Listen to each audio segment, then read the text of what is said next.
Well, rapid political developments over the next Delhi government. Who's going to get it?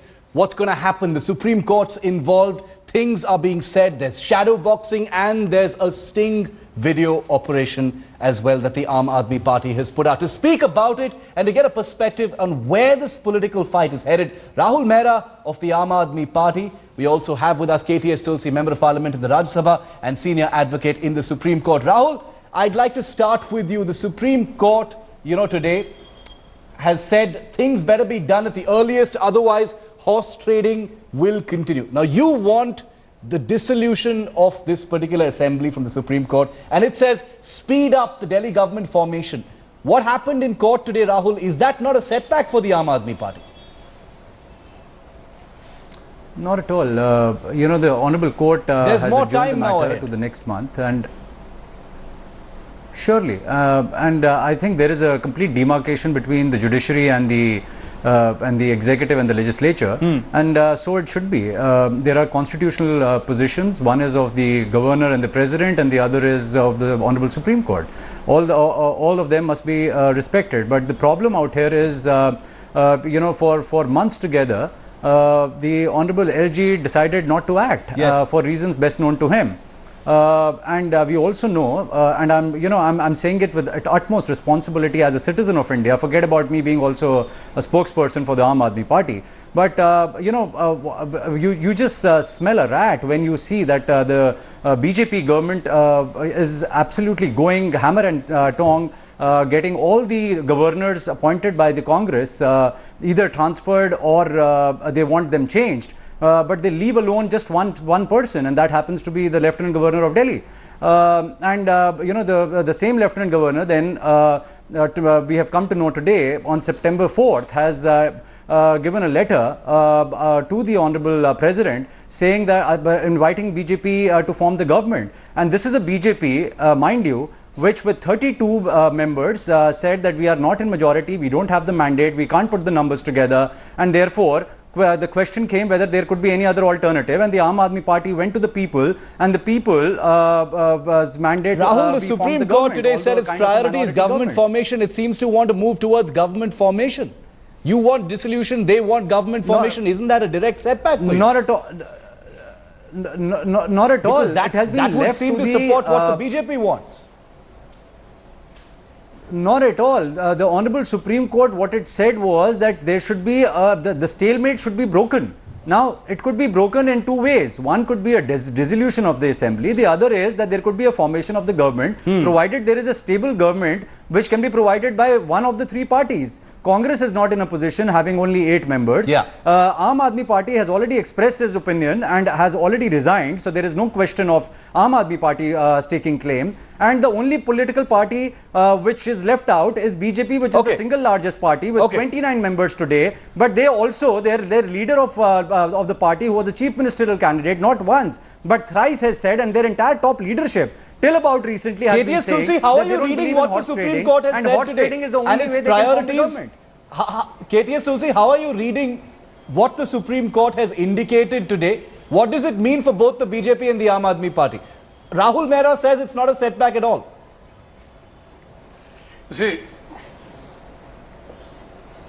no, sure. The point is that the Aam Aadmi Party is wanting the dissolution of the House. Yes. Whereas all the MLAs who have been elected from all different parties, they are against dissolution. Because election in India has become such an expensive venture, and also it brings along with it a complete uncertainty. So no one wants to let go of the status of an MLA, whether the government is there or not. So the question is, you can't inflict election on the people time and again. There has to be all avenues have got to be explored for the purpose of ensuring that if there is a viable government being formed, then that has got to be explored. Minority governments have been formed both at the center and at the states, and many a times minority governments have completed their tenure in office. Whether the minority government will survive or not survive is another matter. But exploring all options and giving the people at least a government which is an elected government, Yes. is obviously going to be a priority, and you can't expect the Supreme Court to intervene even before the decision is taken. No, is the Aam afternoon Aadmi Supreme Court is is the not Aam Aadmi Lieutenant Party Governor. putting up a Lieutenant brave Governor's got face to in take that a case and decision. indicating that the court and what the court has said today actually favors them? Because when you separate all the strands and put it to rest, Rahul, the court is basically saying let's hurry things along, because the more you keep at it, the more dubious stuff that can really happen. Rahul? Yes. So what the court has said is that please break the stalemate.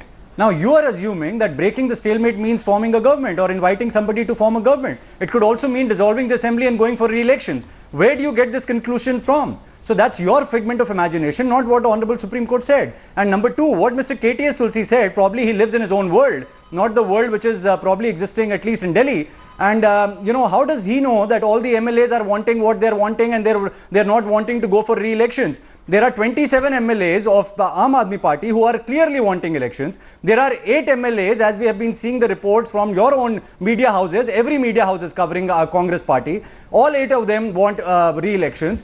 BJP is quiet on it. They're not telling us whether they want re-elections or not. And Mr. KTS Tulsi has come to the conclusion that nobody wants to go for elections as far as the MLAs are concerned. Number Sambit two, Patra, to say that it is an expensive proposition.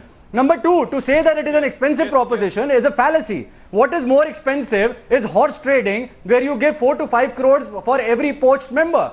Now, Delhi elections will not cost you more than 30 to 50 crores. Yes. So I don't know Okay. which world Mr. KTS Tulsi is living in. Sambit Patra of the BJP has just joined us. He hasn't had a chance to listen to what Mr. KTS Tulsi has said, but he did, I assume, Sambit, you heard the last part of what Rahul Mehra had just said. He made a direct statement to you, the BJP, and what your stand is. Respond to him, and then I have a specific question for you, Sambit. No, I would be very patient and I would not be accusing anyone. I would say that our stand is absolutely clear right from the very beginning. Right from the day, that is 14th of February, when Mr. Arvind Kejriwal went off to Varanasi to become the Prime Minister, till today, lot of times the central leadership of Bharatiya Janata Party and the state leadership of Delhi Bharatiya Janata Party have reiterated time and again that we would not believe in any kind of horse trading or wrongdoings, and whatever we would do within the ambits of constitutionality. So I believe today also, when the whole issue is in the court is taking a say in all this.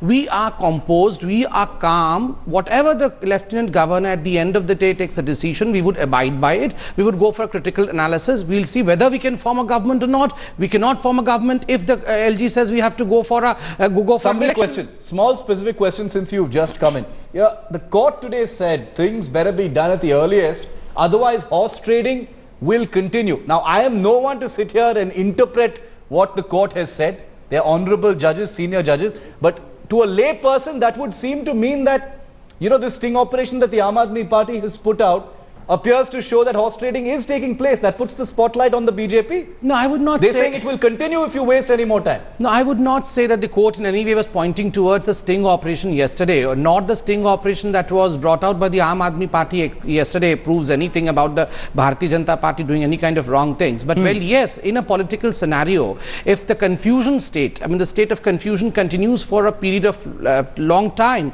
I believe that is not good. That's not fair for the electorate as well as the democracy of the country. That's what the court suggests. Rahul Mehra, coming to the Lieutenant Governor's letter, what problem do you really have with it? We had a call-in show where we've got viewers and callers asking, what's the big deal? Why is it being looked at as favoritism if the Lieutenant Governor wants to invite the single largest party? Yeah, so as I told you, why is it that the BJP government has chosen not to transfer this particular Lieutenant Governor, who also happens to be a Congress appointee, is for the BJP to tell us when they've been going hammer and tongue against every other governor appointed by the Congress. Number two, allow me to make my point. Number two, Mr. Sambit Patra and his party seems to have a newfound admiration and respect for the office of the Honorable Lieutenant Governor. It was the same LG who had invited for the first time when 32 members were there of the BJP, and they were clearly the single largest party and clearly having the bigger mandate than Aam Aadmi Party, the BJP refused to form that government. Today, despite having 7 MPs, having almost wiped off all the opposition from the map of India. Yes. They are, I don't know why they are so cagey to have Okay. a re-election and go to the people I'm going and, to give, and I'm go going to back give and Rahul, come back with a thumping I'm going to majority give Sambit, I'm going to give Sambit the chance to respond to that. Two-thirds or three-fourth majority. I want to get a What is quick word stopping in them? from KTS Why Tulsi do on they this. want I'm to go almost out of time. and I have an want to answer underhand this. delivery I'm from going to the give you a chance to reply to NLD that. to I want form to a give a government? quick chance to Mr. Tulsi to on the Lieutenant Governor's letter. Mr. Tulsi, where do you stand on this? Is there partiality? Is it rational for him to appeal on behalf of one particular party? You know, after all, one would imagine that this is the Lieutenant Governor's job to explore the possibilities of government formation and in public interest. Where do you stand on that, Mr. Tulsi? Of course. You see, the Lieutenant Governor has to explore all possibilities before the assembly is dissolved. Rahul Mehra is obviously frustrated. They got an opportunity to form the government and Okay. they blew their opportunity. Obviously, these people are frustrated, but they don't understand the difference between Okay. the All right. choice of an individual MLA Right. and the decision of the party. The party may be wanting to go for elections, but the MLAs don't. If he Okay. doesn't want to acknowledge it, he's living in a fool's paradise. Okay, we're completely out of time.